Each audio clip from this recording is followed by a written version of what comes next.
We finished decoding the informant's report. That floating kid we've run into a few times now. Looks like he was a test subject in clinical experiments. The Soviets called him the third boy. The third boy was brought to a lab on the outskirts of Moscow from Czechoslovakia, after which he was due to be sent to a research center in Leningrad, then Siberia, and finally an academic town in Novosibirsk. It doesn't appear that the researchers witnessed the talents we've seen from him, but nevertheless he was quite the popular subject. His latent cognitive abilities suddenly awoke en route to Moscow. According to the report, the third boy was easily influenced by other individuals' biofields. Evil thoughts, in particular. They affected his mind like a virus. Extreme anger or resentment, motives for revenge, in other words. Now, during the transport flight to Moscow, the boy was exposed to a powerful mental energy field coming from a certain individual. Ever since, being conscious of his powers, he's become a sort of energy generator.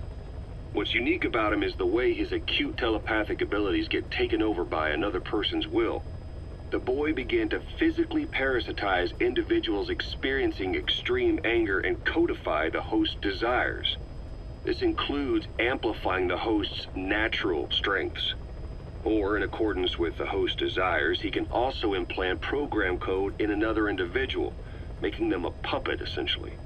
Human neural synapses transmit weak electrical currents between neurons. These electrical currents, though at a level difficult to observe, warp the magnetic field outside the body.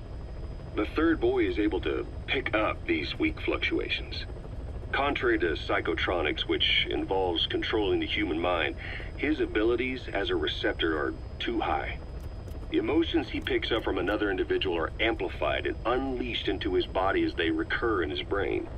They turn into microwaves, which then affect the physical world, triggering paranormal phenomena like the spontaneous combustion of organic matter or psychokinesis, moving an object without touching it.